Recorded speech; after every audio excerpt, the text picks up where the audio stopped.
औरंगजेबानंतर आता कंसाची निवडणुकीच्या मैदानात एंट्री झाली आहे। खासदार संजय राऊतांनी सत्ताधाऱ्यांना आता थेट कंसाची उपमाच देऊन टाकली आहे। संजय राऊतांच्या या वक्तव्यामुळे आता राजकारण आणखीनच तापण्याची शक्यता आहे। पाहूयात।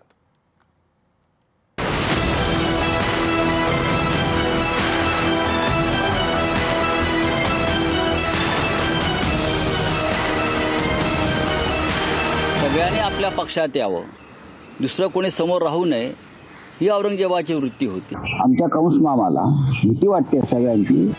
लोकसभा निवडणुकीच्या रिंगणात औरंगजेबापाठोपाठ आता कंसाचीही एंट्री झाली आहे। 2 दिवसांपूर्वी शिवसेना उद्धव बाळासाहेब ठाकरे पक्षाकडून सत्ताधाऱ्यांना औरंगजेबाची उपमा देण्यात आली आहे। संजय राऊत आणि उद्धव ठाकरेंनीही बुलढाण्याच्या सभेत सत्ताधाऱ्यांना औरंगजेबाची उपमा दिली। कोणी विरोधक राहू नये यासाठी औरंगजेबाची महाराष्ट्रावरची चाल होती। सगळ्यांनी आपल्या पक्षात यावं, दुसरं कोणी समोर राहू नये, ही औरंगजेबाची वृत्ती होती।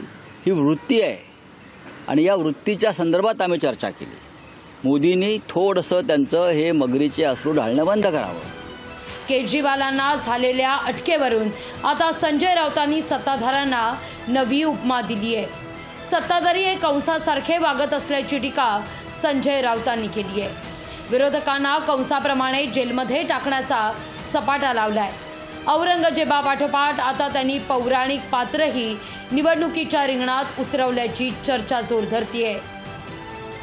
अगदी देवांना सुद्धा तुरुंगात टाकलं होतं कंस मामाने। शेवटी त्याच तुरुंगात श्रीकृष्णाचा जन्म झाला आणि त्या श्रीकृष्णाने कंसाचा वध केला।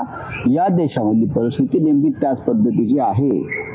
आमच्या कंस मामाला भीती वाटते सगळ्यांची आणि ज्याची भीती वाटते त्या सगळ्यांना तो तुरुंगात टाकतो। संजय राऊतांकडून केल्या जाणाऱ्या तुलनेवर भाजपनेही टीकास्त्र सोडलंय। अशा लोकांना जनता धडा शिकवेल। जेव्हा 4 जूनला निकाल येतील त्या दिवशी त्यांना कळेल की आपल्या बोलण्याचे काय परिणाम झाले आहेत। विश्वगौरव युगपुरुष नरेंद्र मोदीजींच्या विरुद्ध बोलणे, जाहीर टीका करणे, याचा बदला जनता मशीनमधून घेतल्याशिवाय राहणार नाही। निवडणुकीत वेगवेगळे आरोप करून उपमा देऊन नरेटिव्ह सेट केले जात आहेत। शिवसेना उद्धव बाळासाहेब ठाकरेंच्या पक्षानं नरेटिव्ह सेट करण्याकरता या उपमांचा खेळ सुरू केल्याचं सांगण्यात येत आहे। येत्या काळात आणखीन काही पौराणिक आणि ऐतिहासिक पात्र निवडणुकीच्या रिंगणात उतरण्याची शक्यता नाकारता येत नाहीये। राजेश गुप्तासह ज्ञानेश्वर पवार, लोकशाही मराठी, नागपूर।